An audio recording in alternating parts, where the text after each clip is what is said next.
मेरे दोस्तों, आज के इस वीडियो में जानेंगे कि रमज़ान के महीने में गरीब बच्चों पर क्या गुजरी। जो बच्चे एक वक्त के खाना खाने के लिए भी तरस रहे थे, जिनके पास इफ्तारी में खाने के लिए कुछ भी नहीं था। ये वीडियो देखने के बाद आपके भी आंखों में आंसू आ जाएंगे, इसलिए आप इस वीडियो को आखिर तक ज़रूर देखिएगा। और वीडियो में आगे बढ़ने से पहले, वीडियो को शुरू करने से पहले हम आपको थोड़ा ये भी बताना चाहते हैं कि हमारे पास बहुत सारे ईमेल्स और मैसेज आ रहे थे कि हमें शुगर की दवाई बताइए। तो अगर आपको शुगर की बीमारी है या धात की बीमारी है या मर्दाना ताकत से रिलेटेड कोई भी बीमारी है, तो हमारे पास इन सब बीमारियों की दवाई मौजूद है, जिससे आपकी बीमारी गारंटी से जड़ से खत्म हो जाएगी। आपको सिर्फ ये दवाई एक बार ही मंगानी होगी। एक बार से ही आपकी दवाई से आपकी जो बीमारी है वो जड़ से खत्म हो जाएगी इंशाल्लाह।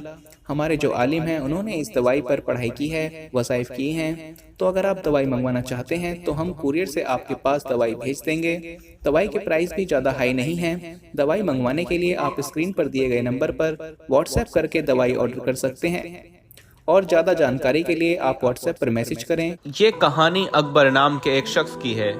अकबर भाई ने रमज़ान के मुकद्दस महीने में इफ्तार की पार्टी का प्रोग्राम रखा और अपने तमाम दोस्तों और रिश्तेदारों को अपने घर में इफ्तारी के लिए दावत दी और उन सबको इफ्तार में बुला लिया, ताकि सब लोग मिलकर उसके घर में आकर इफ्तारी करें। पूरा दिन घर में इफ्तारी की तैयारियां चल रही थीं। अकबर भाई खुद बताते हैं कि मैंने आमों की पेटियां नीचे रखकर अपनी बीवी से कहा कि बेगम, इफ्तारी के इंतज़ाम में कोई कमी पेशी नहीं होनी चाहिए। तो बीवी ने कहा, एक ही बात को और कितनी बार कहेंगे? क्या पहले कभी कोई कमी पेशी रही है जो आज आप इतनी तारीफ कर रहे हैं? पिछली बार सब कुछ इतने अच्छा बनाया था कि आज तक आपके दोस्त तारीफ ही करते हैं। तो मैंने कहा, हाँ, वो तो याद है, लेकिन आज भी वैसे ही होनी चाहिए। तुम्हें तो अच्छी तरह से पता है, दोस्त अहबाब हैं, तो ज़रा तुम्हारी भी इज्जत होगी और मेरी भी होगी। बीवी ने शरबत के बोतल दूध में डालते हुए कहा, हाँ ठीक है, आप फिक्र ना करें, वैसे ही होगी। साथ ही साथ उसने कहा, चिकन बिरयानी, मटन कढ़ाई, शोरमा कबाब, निहारी, पकोड़े, समोसे, ये सब कुछ तैयार हो चुका है। खजूरें भी मंगवा लिए हैं, अब बस फल फ्रूट काटना बाकी है। आप ज़रा इसमें मेरी मदद कर देना, वक्त बहुत कम बचा है। ये सुनकर अकबर कहता है, मैंने छुरी ली और अपनी बीवी के साथ बैठकर फल फ्रूट काटने लगा। कुछ ही वक्त में इफ्तारी का सामान तैयार हो गया।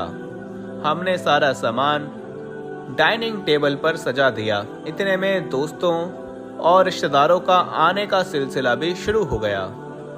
इफ्तारी के वक्त से पहले ही सब लोग पहुंच चुके थे। इफ्तार का वक्त होते ही सब ने इफ्तारी की और खुशी खुशी खाना खाने लगे। इतने में मेरा एक दोस्त, जिसका नाम अब्दुल है, उसने नवेद का मजाक उड़ाते हुए कहा, अरे नवेद यार, थोड़ा कम ही खाना, कहीं ऐसा ना हो कि तुम्हें उठाकर यहाँ से ले जाना पड़े। ये बात सुनकर सब लोग हंस पड़े और हंसी मज़े के साथ साथ लजीज खानों का मज़ा लेने लगे। जब सब लोग खाने से फारिग हो गए तो ये कहते हुए बाहर निकलने लगे, जज़ाकल्लाहु खैरन, बहुत मज़ा आया। फिर मैं अपने हाथ धोने के लिए वॉश बेसिन की तरफ गया और जाकर टैप खोलने के बाद हाथ धोने लगा। इतने में मेरे कानों पर एक बच्चे की आवाज़ आने लगी। वो बच्ची कह रही थी, अम्मी जान, अब तो सब लोग तरावी की नमाज पढ़ रहे हैं और हमने अभी तक इफ्तारी भी नहीं की और सहरी भी सिर्फ पानी से ही की थी। अकबर कहता है, ये सुनने के बाद मेरे आंखों के सामने अंधेरा छा गया। ये आवाज़ पड़ोसी की एक 12 साल की बच्ची की आवाज़ थी। मैं ये अच्छी तरह से जानता था कि दीवार से किसी के घर में झांकना बहुत गलत बात है, लेकिन फिर भी मैं दीवार से उनके घर में झांकने पर मजबूर हो गया। मैंने देखा एक बच्ची अपनी माँ के सिर पर खड़ी थी और माँ चारपाई पर सर झुकाकर बैठी थी और उससे नजरें नहीं मिला पा रही थी। बाकी तमाम बच्चे अपने बहन का सवाल सुनकर माँ के जवाब का इंतजार करने लगे। बच्ची बार बार अपनी माँ से बार बार खाना मांग रही थी। अकबर बताता है, ये देखने के बाद मेरे चारों तरफ अंधेरा ही अंधेरा हो गया।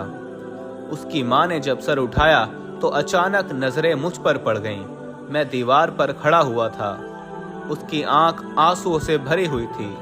मुझ पर नजर पड़ते ही वो जबरदस्ती मुस्कुराई और चादर से आंसू पोंछने लगी और कहने लगी, भाई आप कैसे हैं? ये लड़की बहुत जिद्दी है।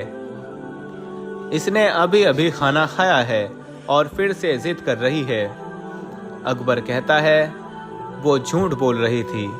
शायद वो ये बात जानती थी कि मैंने बच्चे की बातें सुन ली हैं। अब मैं ये सोच रहा था, जो मेरे दोस्त इफ्तारी करते वक्त एक दूसरे से कह रहे थे और खाने की तारीफ कर रहे थे और कह रहे थे कि भाई थोड़ा कम खाया करो, कहीं ऐसा ना हो कि तुम्हारे ज़्यादा खाने के चक्कर में तुम्हें उठा कर ले जाना पड़े। अगर वो सब बातें इन लोगों ने सुन ली हैं तो इन लोगों पर क्या बीती होगी। अकबर बताता है कि मैं ये सब कुछ देख ही रहा था और सोच रहा था। इतने में पता नहीं मेरी बीवी कहाँ से मेरे पास आ गई। मैंने अपने आप को बड़े मुश्किल से नॉर्मल किया और बिजली की तेजी से बाहर की तरफ लपका तो बीवी कहने लगी, अरे अरे कहाँ जा रहे हो? क्या हुआ है? सब कुछ ठीक ठाक तो है ना? आराम से जाइए। आखिर क्या हुआ है आपके साथ? बीवी सवाल पे सवाल कर रही थी, लेकिन मैं जवाब ना देते हुए बाजार की तरफ चल दिया। मैं बाजार जाकर हर वो चीज खरीदी जिन चीजों को मैंने अपनी इफ्तार पार्टी में रखा था और उसको लेकर मैं वापस चल दिया। मेरा हर कदम मुझे भारी महसूस हो रहा था। उस बच्ची की बातें और उस बेवा औरत के आंसू मैं नहीं भूल पा रहा था। बाजार से घर पहुंचने में तकरीबन आधा घंटा समय लगता था, लेकिन मैं तेजी के साथ 10 मिनट में ही वहां पर पहुंच गया और आकर उनके दरवाजे पर दस्तक दी तो उसी बच्ची ने दरवाज़ा खोला। मुझ पर नज़र पड़ते ही उसकी आंखें खुशी से झूमने लगी और वो वापस मुड़ी और कहने लगी, देखो अकबर चाचा क्या लाए हैं। मुझे देखकर सब बच्चे मेरी तरफ लपके और मैंने सारा सामान नीचे रखकर सबको बारी बारी से सीने से लगाया और उनके पेशानियों को बोसा दिया और उनकी माँ ये देखकर बिलक बिलक कर रोने लगी और अपने आंखों से आंसू पोंछने लगी। फिर मैंने सामान खोला और बच्चों को साथ में बैठाकर खाना खिलाया। हर लुकमे के साथ बच्चे मुझे मुस्कुराकर अजीब निगाहों से मेरी तरफ देख रहे थे। बच्चों ने जी भरकर खाना खाया।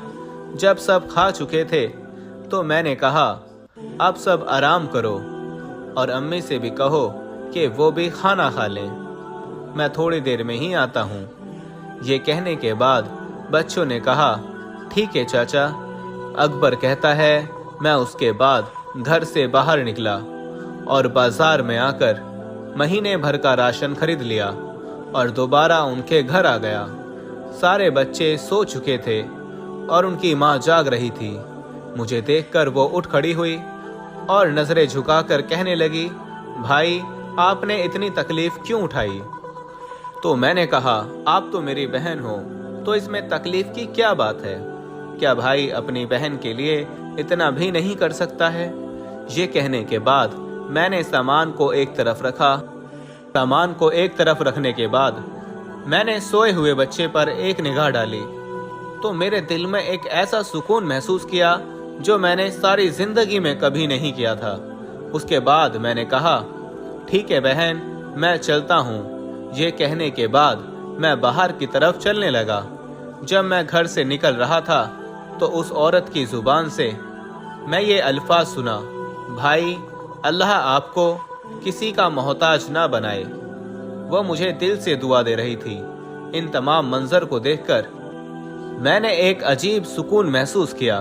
मैं जब बाहर चला आया तो उसने दरवाज़ा बंद कर लिया।